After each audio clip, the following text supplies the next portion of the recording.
স্বাগত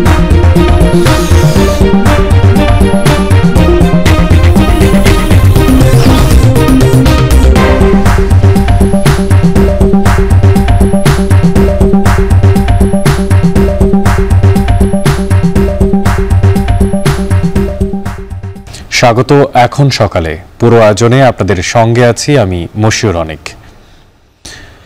চলমান পরিস্থিতিতে উৎপাদনমুখী আমদানি রপ্তানি ও বিদেশি বিনিয়োগ নির্ভর প্রতিষ্ঠানগুলোতে 1 লাখ কোটি টাকার বেশি ক্ষতি হয়েছে বলে দাবি করেছে বিদেশি বিনিয়োগকারীদের সংগঠন।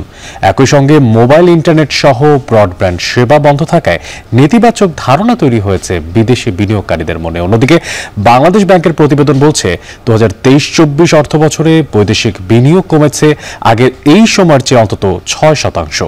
অর্থনীতিবিদরা বলছেন ইমেজ সংকট কাটিয়ে ইতিবাচক প্রবণতায় ফিরতে দায়িত্বপ্রাপ্ত কর্তৃপক্ষগুলোকে নিতে হবে দক্ষ পদক্ষেপ। বিস্তারিত জানাচ্ছেন আজহার লিমন।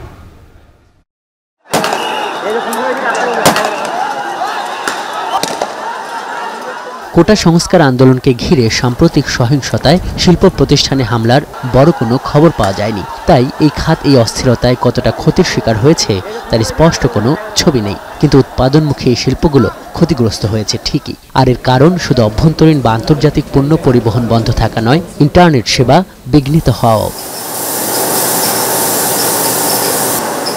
যেমন সমতা লেদার কমপ্লেক্স লিমিটেড নামে দেশের চামড়া প্রক্রিয়াজাত করা একটি কোম্পানি এই অস্থিরতার মধ্যে ক্রেতাদের সঙ্গে শুধুমাত্র যোগাযোগ চালিয়ে নিতে না পারায় $2 লাখ একটি ক্রয় চুক্তি করতে ব্যর্থ হয়েছে। কোম্পানির পরিচালক একই সঙ্গে বাংলাদেশ ট্যানার্স অ্যাসোসিয়েশনের সহসভাপতির অনুমান, সার্বিকভাবে এ কয়দিনে চামড়া শিল্পের ক্ষতি প্রায় $35 লক্ষ।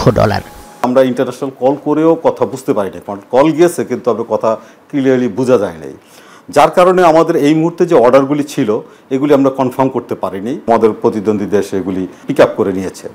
সব মিলিয়ে আমাদের যে একটা যে রপ্তানির যে লক্ষ্যমাত্রা, এটা আমার কাছে মনে হয় যে ভালোই একটা বাধার সম্মুখীন হবে। বস্তুত চলমান অস্থিরতায় সামগ্রিকভাবেই সব ধরনের শিল্পই ক্ষতিগ্রস্ত হয়েছে।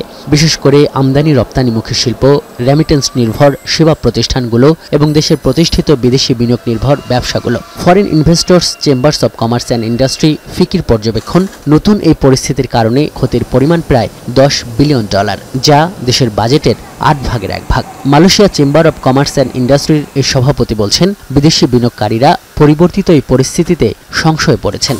একটা এফডিআই যখন কেউ যখন ইনভেস্ট করে বিদেশে, সে তো দেখে যে ওই দেশটা পলিটিক্যালি স্টেবল কিনা।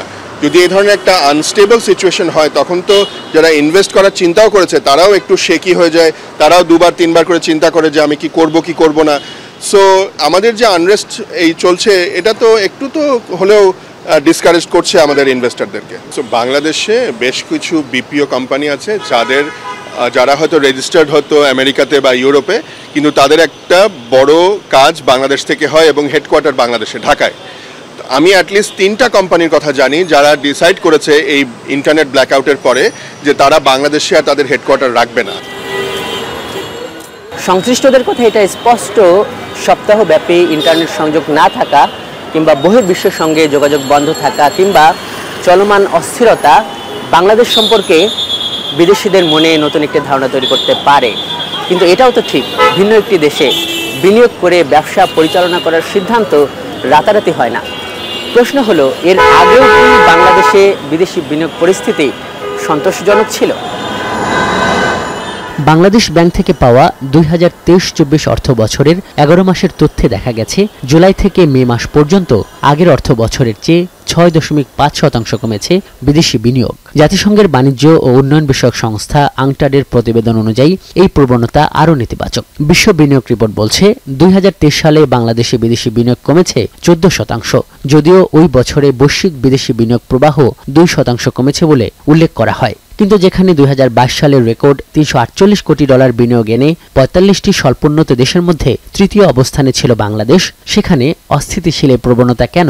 বিশেষ করে যেখানে বিশেষ 100টি অর্থনৈতিক অঞ্চল কিংবা দেশে দেশে বাংলাদেশের পক্ষ থেকে বিনিয়োগ আকর্ষণের বিভিন্ন কর্মসূচি চলমান। এই অর্থনীতিবিদের মতে, সরকারের নীতি দুর্বলতা সহ এর পেছনে দায়ী সংশ্লিষ্ট কর্তৃপক্ষের অদক্ষতা। আমরা অবকাঠামো তৈরি করছি, আমরা বিশ্ব অর্থনৈতিক অঞ্চল তৈরি করছি, কিন্তু আসলে বিনিয়োগকারীরা কি ভাবছেন? আমরা যদি এক গুচ্ছ নীতি নিয়ে বসে থাকি এবং তারা আসার পরে যদি দেখে যে না, এই নীতির কোনো কিছু বাস্তবায়ন হচ্ছে না, বা এই নীতিগুলোর ভাষা এমন যে মনে হচ্ছে যে খুব এটা আকর্ষণীয় জায়গা বাংলাদেশ, কিন্তু দেখা যাচ্ছে যে সেটা তাদের প্রকল্প বাস্তবায়নের ক্ষেত্রে প্রচুর ডিলে হচ্ছে, তাদের খরচ অনেক বেশি, তাহলে সেক্ষেত্রে কিন্তু তারা হতাশ হবেন। অন্যদিক দিয়ে আমাদের যারা প্রতিযোগী দেশ, বিশেষ করে ভিয়েতনাম, সেখানে সব কিছুই সহজ, একমাত্র অথরিটি হচ্ছে বিডা। তো এই একমাত্র অথরিটির কাজও তো সেরকম আসলে ডাইনামিক হতে হবে। এখন তারা যদি অফিসে বসে থাকেন তাহলে সেই ক্ষেত্রে আসলে বিনিয়োগ আসবে না। বিশ্ব বিনিয়োগ প্রতিবেদন অনুসারে বিদেশি বিনিয়োগের নেতিবাচক প্রবণতার মধ্যেই বাংলাদেশে বিনিয়োগকারী শীর্ষ দেশ নেদারল্যান্ডস। দেশটি 2023 সালের পর বাংলাদেশে প্রায় 36 কোটি 70 লাখ ডলার বিনিয়োগ করেছে। এরপরেই রয়েছে মার্কিন যুক্তরাষ্ট্র ও চীন। আজহার লিমন, এখন, ঢাকা। প্রধানমন্ত্রী শেখ হাসিনা বলেছেন, দেশের উন্নয়নকে ধ্বংস করতেই থাবা দিয়েছে বিএনপি জামাত। সোমবার সন্ধ্যায় গণভবনে 14 দলের সঙ্গে বৈঠকের সূচনা ভাষণে তিনি বলেন, কোটা সংস্কার আন্দোলনকে ঢাল হিসেবে ব্যবহার করে দেশব্যাপী ধ্বংসযজ্ঞ চালিয়েছে এই চক্র। পরে বৈঠক শেষে আওয়ামী লীগের সাধারণ সম্পাদক ওবায়দুল কাদের জানান, জামায়াত ও শিবিরের রাজনীতি নিষিদ্ধ করতে একমত হয়েছে 14 দল, যা কার্যকর করতে সরকারের কাছে দাবিও জানানো হয়েছে। এদিকে মন্ত্রিসভার সিদ্ধান্তে সহিংসতায় নিহতদের স্মরণে আজ পালিত হচ্ছে একদিনের শোক। বিস্তারিত জানাবেন দেবরাজ দেব। গত কয়েকদিনের সার্বিক পরিস্থিতি নিয়ে রাজনীতির মাঠে উত্তাপ। সারা দেশে সহিংসতার পাশাপাশি গুরুত্বপূর্ণ অনেকগুলো অবকাঠামো ধ্বংস করেছে দুর্বৃত্তরা। এমন পরিস্থিতিতে প্রধানমন্ত্রী শেখ হাসিনার সাথে সোমবার বিকেলে গণভবনে জরুরি বৈঠকে বসেন 14 দলের নেতারা। বৈঠকের শুরুতে সূচনা বক্তব্যে প্রধানমন্ত্রী বলেন, শিক্ষার্থীদের উপর ভর করে বাংলাদেশকেই ধ্বংসের পায়তারা করছে একটি মহল। কোনো ইস্যু না, এক একে যে কটা প্রতিষ্ঠান বাংলাদেশের জনগণের সেবা দেয়, যে কটা প্রতিষ্ঠান বাংলাদেশের মানুষের জীবন মান উন্নত করে, সেটাই ধ্বংস করা, অর্থাৎ বাংলাদেশটাকে যেন ধ্বংস করে ফেলা, এটাই তাদের। এবার আর এখানে যারা ওই শিবির, ছাত্রদল, বিএনপি, জামাত, এরাই কিন্তু, এবং জঙ্গিরা এরাই কিন্তু আজকে আমাদের উপর থাবা দিয়েছে। বক্তব্য শেষে 14 দলের নেতাদের সাথে প্রায় 3 ঘন্টা বৈঠক করেন প্রধানমন্ত্রী। বৈঠক শেষে গণভবন থেকে একে একে বের হন নেতারা। এ সময় অপেক্ষমান সাংবাদিকদের সাথে বৈঠকের সিদ্ধান্ত নিয়ে কথা বলেন আওয়ামী লীগ সাধারণ সম্পাদক ওবায়দুল কাদের। জানান, বৈঠকে জামাত শিবিরের রাজনীতি নিষিদ্ধ করার ব্যাপারে একমত হয়েছে 14 দল। অতি সম্প্রতি চোরাগুপ্তা হামলা করে এবং গুলিবর্ষণ করে সরকারের উপর দায় চাপাতে তারা দেশে অস্থিতিশীল পরিস্থিতি সৃষ্টি করেছে। 14 দলের এই সভায় সর্বসম্মতিক্রমে সিদ্ধান্ত হয় জামাত শিবির নিষিদ্ধ করার সিদ্ধান্ত আমরা নিয়েছি। এখন সরকার এটাকে বাস্তবায়িত করবেন। বৈঠকে প্রধানমন্ত্রী দ্রুত শিক্ষা প্রতিষ্ঠান খোলার ব্যাপারেও কথা বলেছেন। ওবায়দুল কাদের জানান, অপরাধী ধরতে গিয়ে যেন নিরপরাধ কেউ হয়রানি না হয় সেই ব্যাপারে সর্বোচ্চ সতর্ক থাকার নির্দেশ দিয়েছেন সরকার প্রধান। কোন শিক্ষার্থী ও নিরপরাধ মানুষ যেন হয়রানির শিকার না হয়, সে বিষয়টিও আইন শৃঙ্খলা রক্ষা বাহিনীকে বিশেষ গুরুত্ব সহকারে দেখতে হবে। দেবরাজ দেব, এখন, ঢাকা। এখন সকালে নিচ্ছে একটা বিরতি, ফিরছি একটু পরেই, সাথে থাকুন।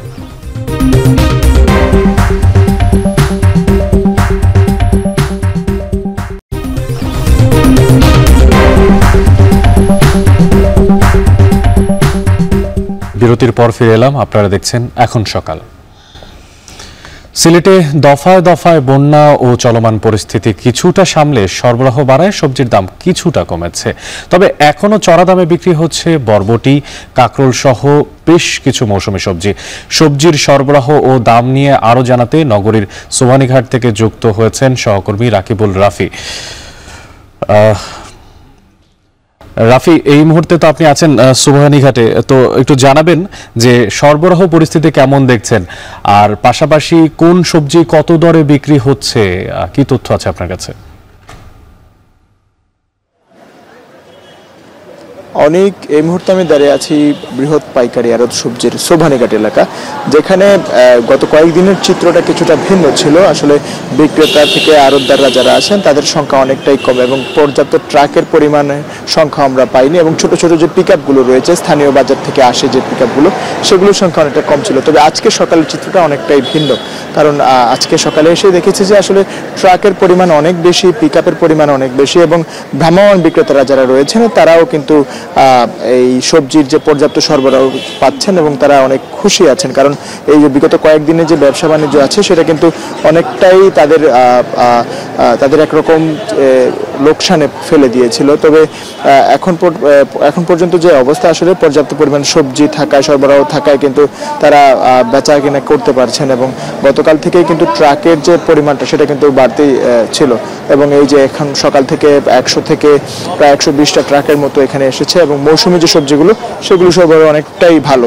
এবং দাম দর সম্পর্কে যদি আমি বলি, কারণ দাম দর কাঁচামরিচের যে দাম ছিল যেটা 400 থেকে 500 টাকা ছিল, সেটা কমে এখন 150 থেকে 160 টাকায় চলে এসেছে। বরবটি 80 টাকা বিক্রি হচ্ছে, মূলা 40 টাকা, পটল পাইকারিতে বিক্রি হচ্ছে 40, আলু 55 থেকে 60 টাকা, মিষ্টি কুমড়া আকার ভেদে 40 থেকে 60 টাকা বিক্রি হচ্ছে, বেগুন বিক্রি হচ্ছে 35 থেকে 40 টাকা, গোল বেগুন যেটা রয়েছে সেটা 80 টাকায় বিক্রি হচ্ছে, টমেটো কিছুটা দাম বাড়তি আছে, 160 টাকা করে বিক্রি হচ্ছে, ঝিঙ্গা বিক্রি হচ্ছে 70 টাকা করে, করলা বিক্রি হচ্ছে 70 টাকা করে, শসা বিক্রি হচ্ছে 50 টাকা করে, এবং লাউ বিক্রি হচ্ছে 70 টাকা করে, ঢেঁড়স যেটি রয়েছে সেটি বিক্রি হচ্ছে 45 থেকে 50 টাকা, গাজর কিছুটা কমে বিক্রি হচ্ছে 90 টাকা, এবং কাঁচা কলা যেটা রয়েছে 35 থেকে 40 টাকা বিক্রি হচ্ছে, মুখে বিক্রি হচ্ছে 90 টাকা করে, এবং কাঁচা আম যেটি রয়েছে আগে বিক্রি হতো 70 টাকা করে, সেটা এখন 60 টাকা করে বিক্রি হচ্ছে, কাঁকরোল বিক্রি হচ্ছে 75 থেকে 80 টাকা করে, এবং চিচিঙ্গা বিক্রি হচ্ছে 50 টাকা দরে, এবং শাকের মধ্যে লাল শাক বিক্রি হচ্ছে আটি প্রতি 25 টাকা, ডুগি শাক বিক্রি হচ্ছে 30 টাকা, এবং পালক শাক কেজি প্রতি 40 টাকা দরে বিক্রি হচ্ছে। তো সব মিলে দেখা গিয়েছে যে মৌসুমী সবজি যেগুলো রয়েছে সেগুলোর দাম কিছুটা বাড়তি আছে, অর্থাৎ 15 থেকে 20 টাকা দর বাড়তি আছে। তবে অন্যান্য যে সবজিগুলো রয়েছে 12 মাসি সবজির সাথে অন্যান্য যে মৌসুমী সবজি সেগুলোর দাম অনেকটাই কমেছে, এবং এতে করে যারা আছেন এখানকার, যারা পাইকারি আড়ত থেকে যারা ক্রেতারা কেনেন সবজি, তারা অনেকটাই সন্তুষ্টি জানিয়েছেন। তারা বলছেন যে আসলে দাম কিছুটা কমায় তারাও কিছুটা স্বস্তিতে আছেন। তো আড়তদাররাও বলছেন যে আসলে পাইকারি বাজারে গেলে কিছুটা দাম কমতে পারে, এবং যারা পাইকারি বাজার থেকে কিনে বা খুচরা বাজার থেকে কিনে তাদের কিন্তু নিম্নবিত্ত থেকে মধ্যম আয়ে যারা মানুষরা আছেন তারাও কিন্তু স্বস্তিতে বাজার করতে পারবেন। তো এই ছিল আমার কাছে সিলেটের সোভানীঘাট এলাকা থেকে সর্বশেষ খবরাখবর। সিলেটের সোভানীঘাট থেকে যুক্ত ছিলেন সহকর্মী রাকিবুল রাফি, জানাচ্ছিলেন সেখানকার শাকসবজির সর্বশেষ দরদাম। সোনালী আঁশ পাট, কিন্তু অনেক স্বপ্ন নিয়ে বোনা সেই পাট নিয়ে দুশ্চিন্তায় কুড়িগ্রামের চর, দ্বীপচর ও নিম্নাঞ্চলের কৃষকরা। খরা, অতিবৃষ্টি আর বন্যায় নষ্ট হয়েছে হাজার হাজার হেক্টর ক্ষেতের পাট, যাতে অন্তত 57 কোটি টাকা ক্ষতি হয়েছে 21,000-এর বেশি কৃষকের। এরপরেও হাটে স্থানীয় ফরিয়াদের ইচ্ছে মতো দাম নির্ধারণ ক্ষতি বাড়াচ্ছে কৃষকদের। বিস্তারিত জানাচ্ছেন মমিনুল ইসলাম মঞ্জুর তথ্য ও ছবিতে। কুড়িগ্রাম সদর উপজেলার যাত্রাপুর পরিচিত চরের হাট হিসেবে। ব্রহ্মপুত্র, দুধকুমার ও গঙ্গাধর এই 3 নদের মিলিত ধারার পাড়ের এই হাটে বেচাকেনা হয় চরে উৎপাদিত ফসল। জেলার অন্যতম বড় এই হাটে এখন উঠছে নতুন পাট। বিভিন্ন চরাঞ্চল থেকে নৌকায় করে চাষিরা পাট এনে বিক্রি করলেও তাদের মুখে নেই হাসি। তারা জানান, খরায় লক্ষ্যমাত্রা অনুযায়ী পাট বোনা যায়নি। এরপর অতিবৃষ্টি আর বন্যায় তছনছ করে দিয়েছে পাট ক্ষেত। এরপরেও যতটুকু পাওয়া গেছে মান ভালো না হয় ফরিয়াদের কাছে নামমাত্র মূল্যে বিক্রি করতে বাধ্য হচ্ছেন তারা। বাজার তেমন সুবিধাজনক নয়, আমদানি নেই তো।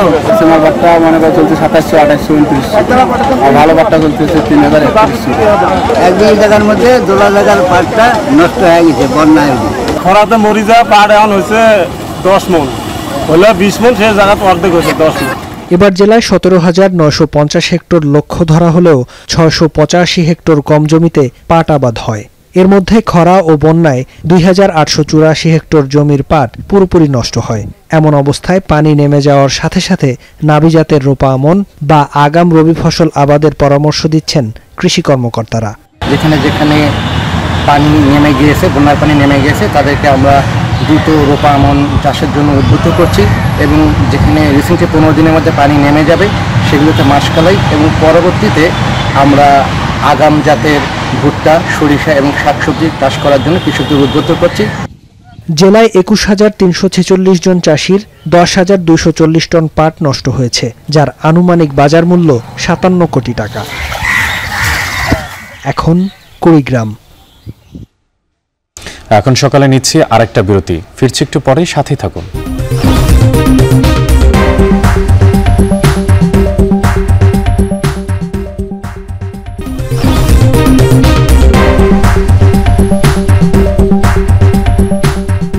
বিরতির পর ফিরে এলাম আবারও, আপনারা দেখছেন এখন সকাল। একের পর এক তাপপ্রবাহ ও দাবানলে পুড়ছে কানাডা। জনজীবনে ভোগান্তি নেমে এসেছে চরমে। প্রায় এক সপ্তাহ ধরে চলা দাবানলে 1/3 পুড়ে ধ্বংস হয়েছে পর্যটন নগরী জ্যাসপার। জলবায়ুর ক্ষতিকর প্রভাবে ব্যাপক অর্থনৈতিক ক্ষতির সম্মুখীন হচ্ছে দেশটি। কানাডা থেকে সহকর্মী সৈয়দ ইফতেখারের প্রতিবেদনে দেখবেন বাকিটা। জলবায়ু পরিবর্তনের বিরূপ প্রভাবে সারা বিশ্বের মতো বিপর্যয়ের কবলে কানাডাও। উষ্ণতা বাড়ায় British Columbia, Alberta, Ontario, Montreal, Nova স্কোশিয়ার উপর দিয়ে বয়ে যাচ্ছে একের পর এক তাপপ্রবাহ। কানাডায় ইউভি সূচক বেশি হওয়ায় সূর্যের তাপ অতিরিক্ত হয়ে ধরা দেয়। গ্রীষ্মের সূর্য থেকে নিরাপত্তা সতর্কতা গ্রহণের প্রয়োজনীয়তাও তাই বেশি এখানে, কারণ দিন যতই যাচ্ছে তীব্র গরমে অতিষ্ঠ জনজীবন।